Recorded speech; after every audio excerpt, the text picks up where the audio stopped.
Olá pessoal, tudo bem? Lucas aqui. Vamos hoje para mais uma aula aqui do curso de Matemática Simplificada. Então, o curso aí, né? Retomando o curso onde o intuito é, cara, mostrar ali que a matemática básica, quando aprendida, sobre todos os pontos certos, como aquela analogia que eu utilizei, né?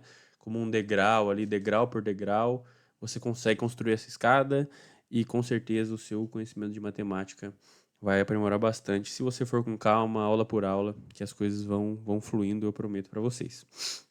Hoje uma aulinha provavelmente mais curta sobre dízima periódica.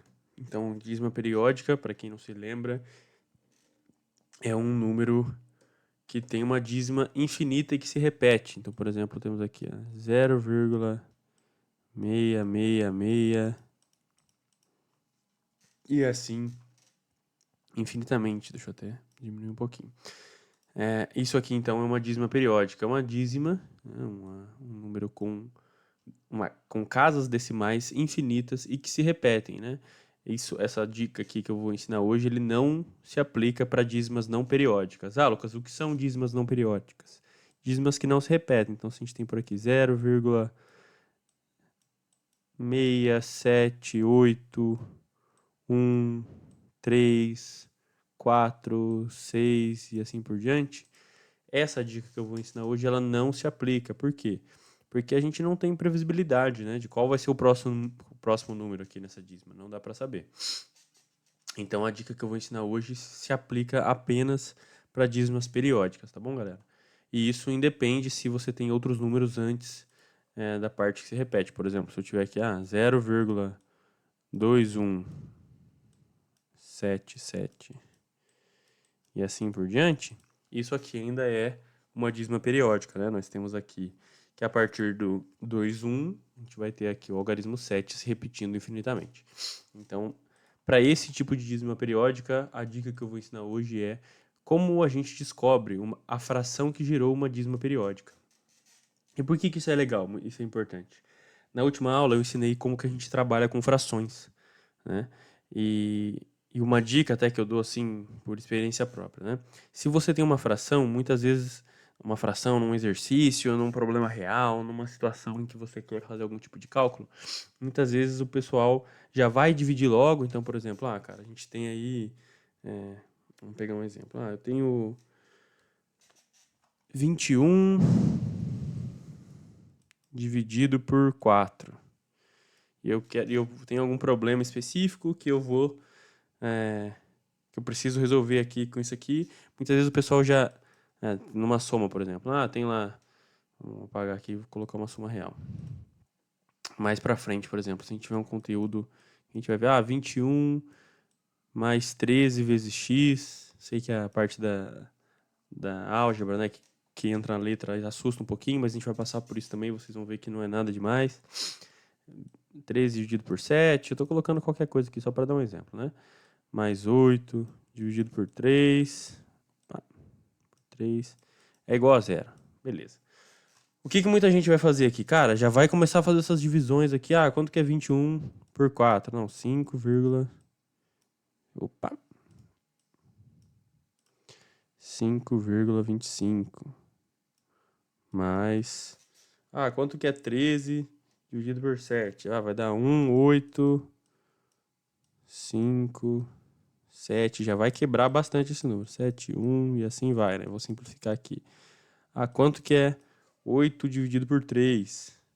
Cara, 2,666 e assim vai infinitamente. É igual a zero. Então, muitas pessoas vão fazer já vão quebrar essa fração aqui logo, transformá-la no número decimal para aí continuar resolvendo. A dica que eu vou dar para vocês, isso para qualquer exercício, tá, galera? Cara, na maior parte das vezes é melhor você trabalhar com a dízima mesmo. Desculpa, com a fração mesmo. Porque você mantém um número inteiro ali e aí você vai quebrar ele só lá no final. Quando você chegar, por exemplo, naquele exemplo aqui, eu cheguei que a resposta é que x é igual a, sei lá, 3 sobre 2. Beleza. Aí aqui, depois que você chegou na resposta final, você pode sim quebrar esse número. E aí sim você faz a divisão, é 1,5. E por que eu tô dando essa dica? Porque muitas vezes, se você quiser resolver as frações no meio da conta, né, vamos colocar assim, durante o processo de finalização da conta, você vai fazer aproximações, você vai colocar um número com casas decimais muito longas, que vai dificultar o cálculo, e muitas vezes, por você ter que fazer aproximação, até vai distorcer o resultado, né? Você vai chegar ali no resultado final um pouquinho diferente do que deveria ser, porque você teve que aproximar uma divisão. Ah, era 1,87345, arredondei para 1,8. Então você distorce um pouquinho o resultado final. Então a minha dica é sempre tente trabalhar com a fração, mantenha a fração dentro da conta.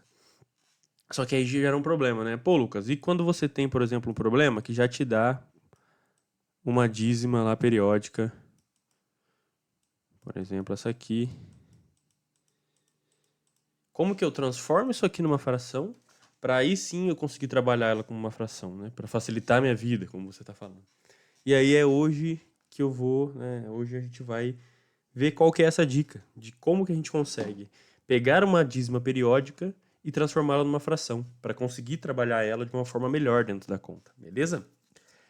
Então vamos pegar aqui dois exemplos e vocês vão ver até que é bem simplesinho, tá? A técnica, e é bem útil, galera. Já tive que usar isso bastante, é bem útil. Então eu estou usando, né, essa dízima periódica aqui, 0,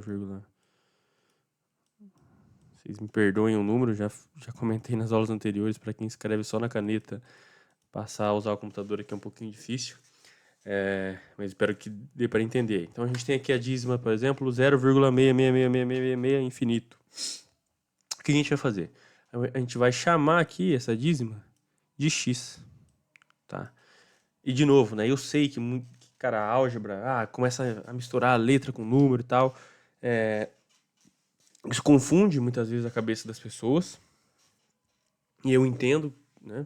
Porque realmente se confunde, se é um grande medo seu, provavelmente a sua base de matemática não é tão forte. E a gente vai chegar também nessa parte algébrica aqui durante as aulas. Mas, cara, assim, tente quebrar um pouquinho esse preconceito. Não é tão difícil quanto parece trabalhar com letras e tal. Ela só me faz enxergar as coisas um pouquinho diferente. Só simplifica até muitas vezes o trabalho. O que eu tô dizendo aqui? Cara, sempre que no meio da conta eu enxergar x, quer dizer que esse x é esse número aqui, na verdade, né? Que é 0,66666 infinito. Essa dízima periódica. Quando eu enxergar x, na minha cabeça, só tenho que lembrar que o x só está representando esse número.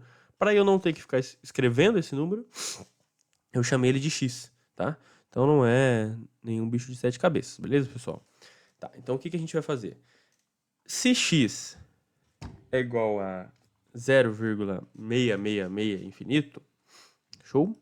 Então, eu vou ter aqui que 10x, vamos lá. 10x é o quê? Cara, se 1x é igual a essa dízima, 10x é igual a 10 vezes essa dízima, certo? Legal. E isso aqui vai ser igual ao quê? Bom, se você fizer aí, tem até um macete aqui, né, também. Se você multiplicar por 10, a vírgula vai andar uma casa aqui para a direita. Se você dividir por 10, a dízima ia andar uma casa para a esquerda. Mas não tem problema, né? Nesse início pode fazer a conta aí, pode fazer na calculadora, faça mesmo na mão aí, não tem problema, mas eu só estou dando um macete também. Você vai chegar aqui, então, 10x é igual a 6,666. Repare, e assim infinitamente, né? Repare que, como eu citei, né? A única coisa que aconteceu aqui é que a gente andou com essa vírgula uma casinha para o lado, ao multiplicar por 10. E ela continua com aquela dízima periódica aqui. Beleza, pessoal? Até aqui, acho que tranquilo, né?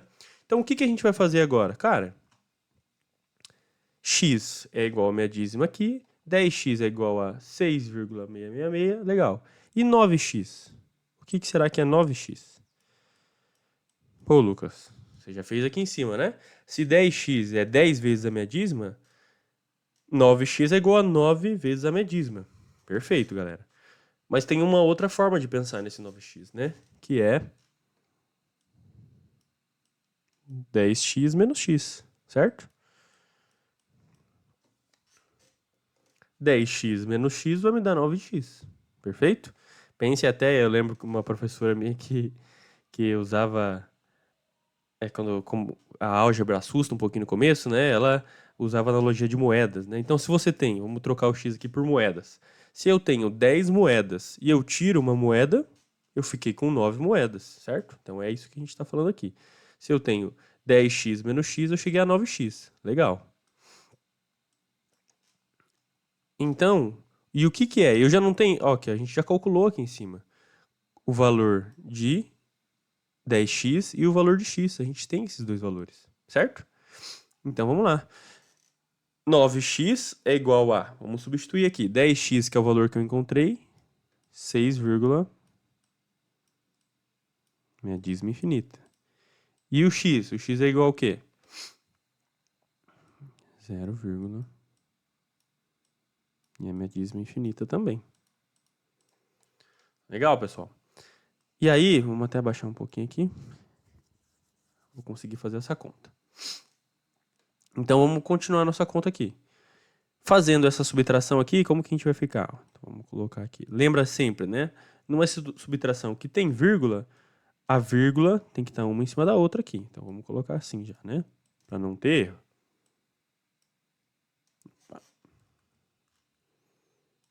Apagar esse 6 que ficou muito feio. E isso aqui se repete infinitamente. E isso aqui se repete infinitamente. Eu tenho aqui uma subtração, certo? Pessoal, vamos lá. Vocês concordam comigo que esse 6 aqui, ele, nos dois casos, ele está se repetindo infinitamente? Certo? Então aqui eu tenho 6 infinitos.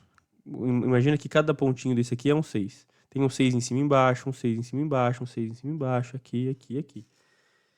E eu tenho uma subtração, né? Se eu tenho uma subtração, 6 menos 6 vai dar 0. E isso vale para todo o resto que a gente tem aqui, né? Então aqui vai ser 0. 6 menos 6, 0. 6 menos 6 é 0, vírgula. E 6 menos 0 é 6. Legal? Então a gente chegou, na verdade, vamos lá, que 9x é igual a 6. Legal? Lembrando de novo da álgebra lá, né? Não tem problema se vocês não lembram claramente. A gente vai passar por essa aula também. Mas vamos só relembrar conceitos aqui. Para eu passar esse 9 para o outro lado, como que eu faço? Se ele está aqui multiplicando, ele vai passar dividindo.